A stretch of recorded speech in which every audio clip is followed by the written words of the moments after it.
ये प्रज्ञा प्रवाह का एक कार्यक्रम लोक मंथन है। ये भारत की सांस्कृतिक विरासत को कितना मजबूत करेगा?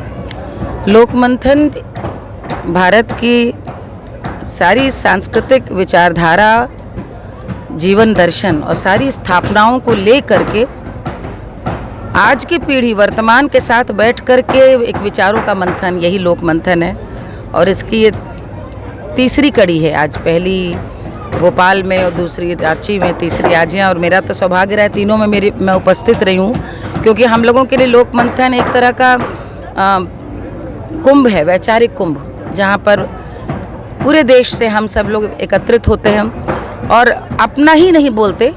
यहाँ पे अच्छे से अच्छे विद्वान वक्ता जो हैं वो श्रोता बन के सुनते हैं। उद्देश्य यही है कि नई पीढ़ी जुड़े और 10,000 वर्षों से भी अधिक की जो यात्रा है भारत की, जिसमें इतने घर्षण, इतने संघर्ष आए हैं और इतना संस्कृति का भी कहीं कहीं पराभव हुआ है, हम कैसे अपनी वास्तविक प्राचीन धरोहर, सांस्कृतिक विरासत को जानें, पुनः उससे जोड़ें, जड़ों से, और दूसरों को भी जोड़ें, यही इसका उद्देश्य है। और नंद कुमार जी बहुत ही, मैं कहूँगी, श्रद्धा के साथ इस पूरे प्रकल्प से जुड़ते हैं।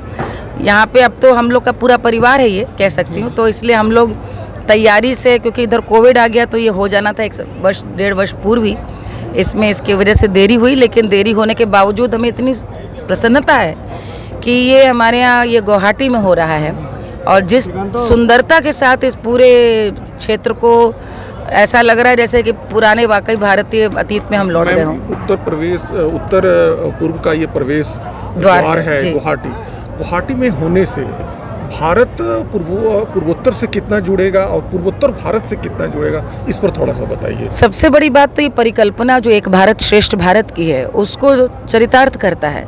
हम तो एक हैं ही, लेकिन ये एक गांव कस्बे में से लेकर के जो आजकल जड़ों से कटा हुआ युवा है, उसे बताने की ज़रूरत है कि किस प्रकार से इसी सुदूर पूर्वोत्तर में हम महाभारत के चिन्ह पाते हैं, किस प्रकार से हम हस्तिनापुर में घटी घटना अपनी महाराष्ट्र यानी मेरठ, और वहाँ पे अर्जुन किस प्रकार यहाँ चित्रांगदा के पास आते हैं, किस प्रकार कृष्ण यहाँ मणिपुर के हृदय में बसे हैं, किस प्रकार देवी कामाख्या जो हमारी शक्तिपीठ में पूरी हैं वो किस प्रकार यहाँ पर शाक्तपीठ की सबसे बड़ी गद्दी।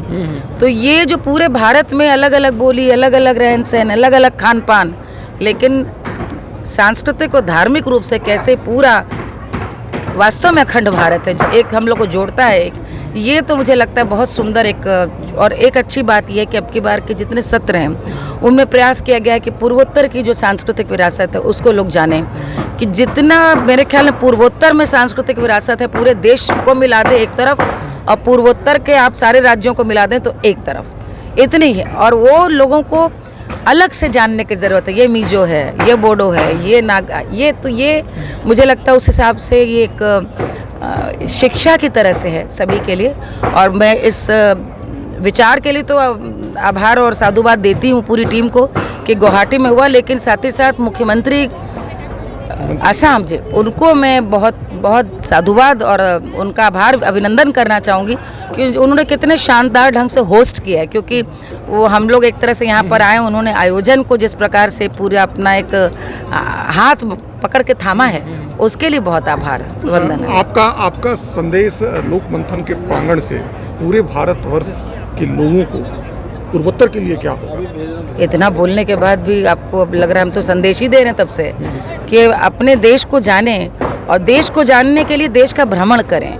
आप सबसे पहले पूर्वोत्तर से प्रारंभ करें, और यदि आपको वास्तव में लगता है कि आप असम या गुवाहाटी को पूर्वोत्तर ही समझ रहे हैं तो आपको यहाँ पर वास्तव में आना चाहिए। और मुझे लगता है एक वो भी दिन आएगा जब हम वास्तव में अगरतला में, हम ईटानगर में भी इस प्रकार से लोक मंथन कर पाएंगे, ताकि और सुदूर जो हमारी पूर्वोत्तर की विरासत है उसको पूरा देश जान सके, जुड़ सके। धन्यवाद।